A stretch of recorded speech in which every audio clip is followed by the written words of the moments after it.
Hi everyone. My blog today is a dedication to what we call the SAB, or the School of American Ballet walk, and the mastery of a principal dancer from the Berlin Ballet whose name was Reda Sheta.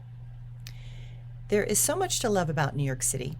At 15, the speed, excitement, art, clothing, shops, theaters, taxis, skyscrapers, bagels, etc. are just astounding.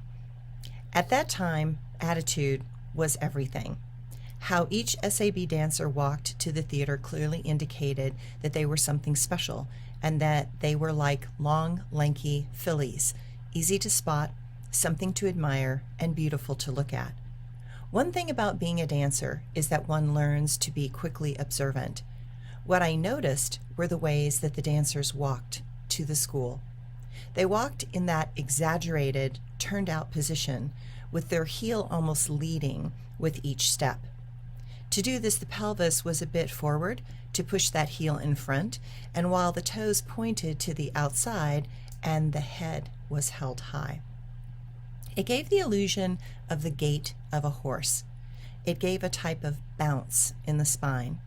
The effect was much more pronounced by our large ballet bags filled with leg warmers, point shoes, regular ballet shoes, sewing kits to sew the ribbons and elastic on, skirts, leotards, tights, and emergency supplies such as extra pins for hair, makeup, and goodies for energy.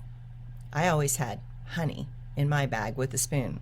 I learned this trick from Bill Atkinson when I was at school with the Atkinson School of Ballet. I was so thin that even when I was constantly eating, I would get hypoglycemic and sort of crash. Bill was the one to suggest the honey, and it worked. A spoonful of honey, and I picked up almost instantly. And it's full of B vitamins. People used to ask my mother, "Do you feed your child?" And my mother's response was, "Constantly." The bag that wood dancers carry is unusually huge for dancers because it has to be to carry everything. To this day, I still prefer large purses. And as the walk had a type of loping gait to it, then the bag on the shoulder would bounce and exaggerate that motion. The trick was to make this seem normal, natural, and easy. I could see that it was a type of practice for walking on stage in a performance. You may have noticed that dancers are never really just unconsciously walk on stage. Every moment must be beautiful, elongated, graceful, confident, and as if they are announcing their presence. I watched many walk in my life. It served me well later when I became a massage therapist.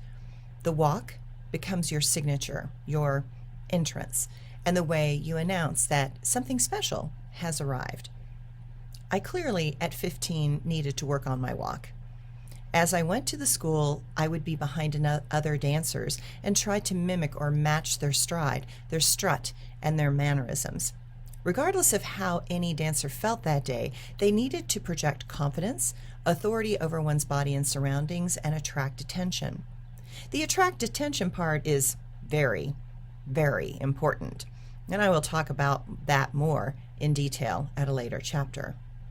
As Rudolf Nureyev later told me in the Berlin Ballet, if you want to stay in the corps de ballet your whole life, then stay in line.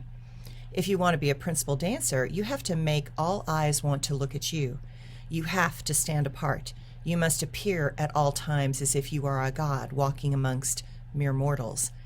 You must stand apart and command the energy of a space.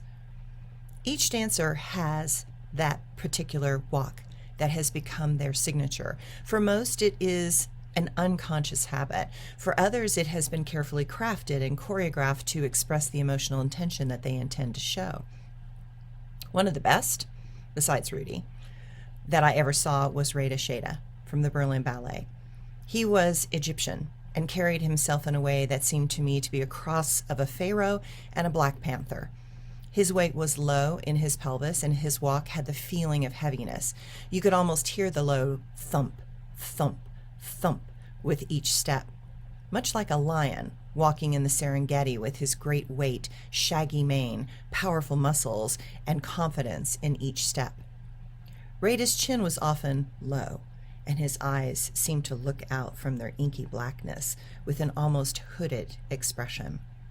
He came across as slinky, sexual, alluring, intense, deep, complicated, very masculine, and the expression of someone committed to each challenge, determined to win because he had never failed.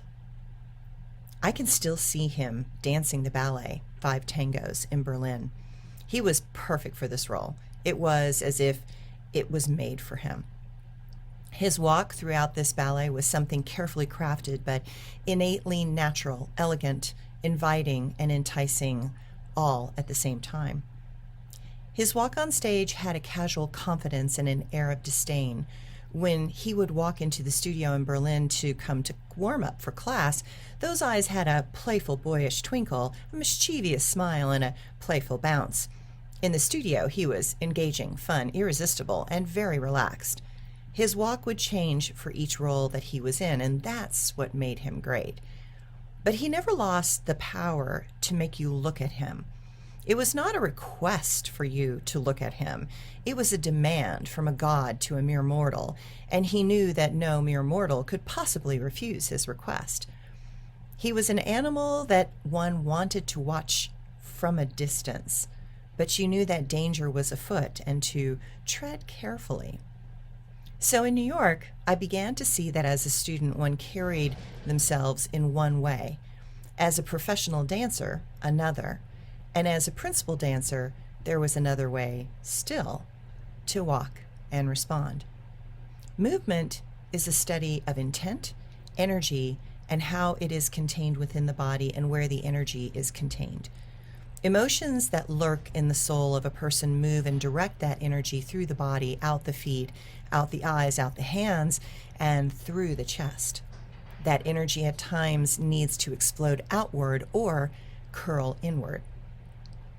But even hidden, that energy must be able to be read out into the audience. The intention must be clear. The emotion and movement must work together, flow in unison, and move as one. The power of the mind inspires the movement, but it is the force of the emotions that attract, repel, magnetize, and mesmerize the audiences. As a performer watching another performer, if you cannot take me on a ride with your emotions, your passion, your heart, your soul, and your fears, I don't care how technically beautiful you are, the performance is flat and lacking depth, and technique alone is boring. If a dancer can let go and allow the emotions to explode out of them in wild abandon, and those emotions take over their soul and then the soul of the audience, then that is very interesting and exciting and enticing. I have seen dancers do such a thing on stage and even slip and fall. Instead of it interrupting their flow, they move with it like an Aikido master. They move animal-like from the ground and back up to the flow of the dance gracefully and without a hiccup. There is no interruption of the character and no feeling of the audience being startled. Their movement seems perfectly planned and choreographed. In such moments, I can see that the dancer has become a channel for something transcendent that is dance itself. And that is where the magic lives and breathes. That is the place all dancers want to touch and taste. That is the elixir of life and the reason that we do what we do. In that moment, we are completely one with life. And life courses through us, directing us, pulsing life through us. And we remember the spirit that we are deep inside. That is that pure energy of all life. In those moments, we are not separate from our humanness. We are the highest energy that this human form can contain in one burst of magic, body, and heart. Thanks, everyone.